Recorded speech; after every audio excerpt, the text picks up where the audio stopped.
সুদীর্ঘকাল থেকে বৃহত্তর ময়মনসিংহের কলমাকান্দা, দুর্গাপুর, হালুয়াঘাট, ধোবাউড়া, ফুলপুর, পূর্বধলা, নকলা, নালিতাবাড়ি, শ্রীবর্দী, ঝিনাইগাতি, বকশীগঞ্জ, মধুপুর, ভালুকা, সিলেটের ধরমপাশা, তাহিরপুর, কুলাউড়া, মৌলভীবাজারের সীমান্তে বসবাস করে আসছে গারো, হাজং, কোচ, বানাই, দালু, হদি, মান্দায় রাজবংশী ক্ষুদ্র নিগোষ্ঠী জাতি।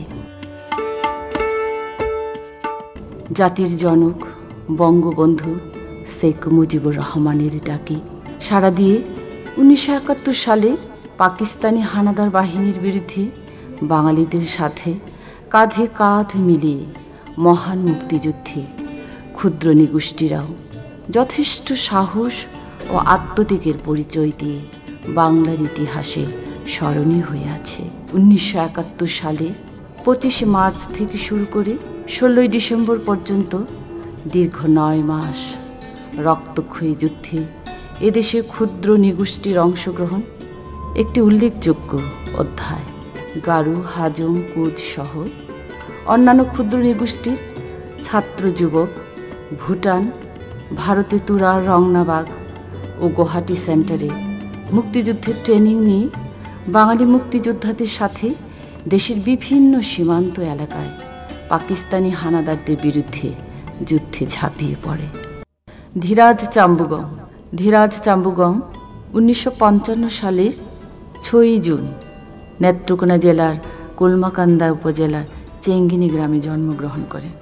ধীরাজ চাম্বুগং 1971 সালে বালুচড়া মিশন হাই স্কুলে 8ম শ্রেণীর ছাত্র ছিলেন। মুক্তিযুদ্ধ শুরু হলে তিনিও মুক্তিযুদ্ধে অংশগ্রহণের জন্য কতিপয় যুবকদের সাথে ভারতে চলে যান ট্রেনিং নিতে।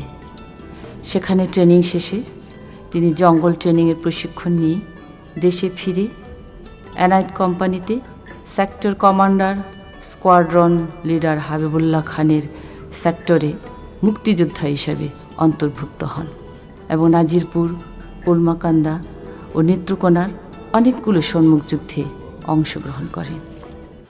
এখনও ওই অনেক গরিব এমন মুক্তিযোদ্ধা আছে যারা আমার সাথে ছিল, ওই সকাল বিকাল 2 বেলা ভাত খাবারও পায় না।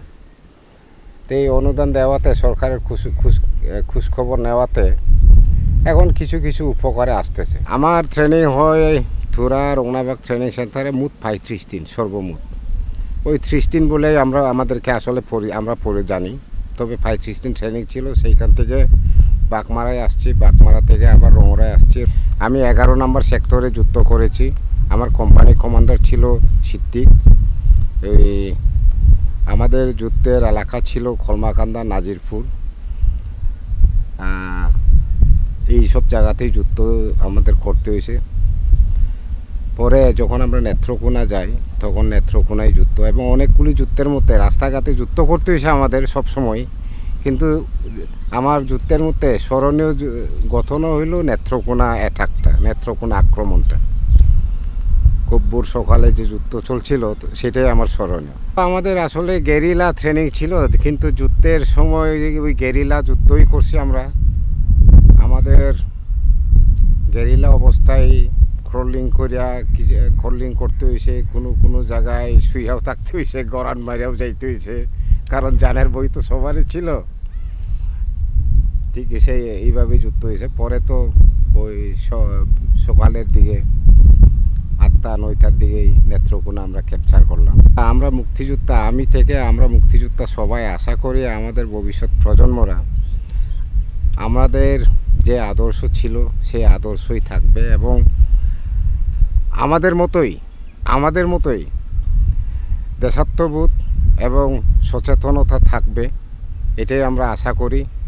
যাতে এবং আমি অনুরোধ করব যে ভবিষ্যৎ প্রজন্মরা এবং যিনিরা পরিচালনা করেন ওনাদেরকেও যে যাতে এই দেশাত্মবোধ, সচেতনতা, নাগরিকত্ববোধ সেইগুলি গড়িয়ে তোলে এবং গড়িয়ে তোলার সাহায্য সহযোগিতা করে।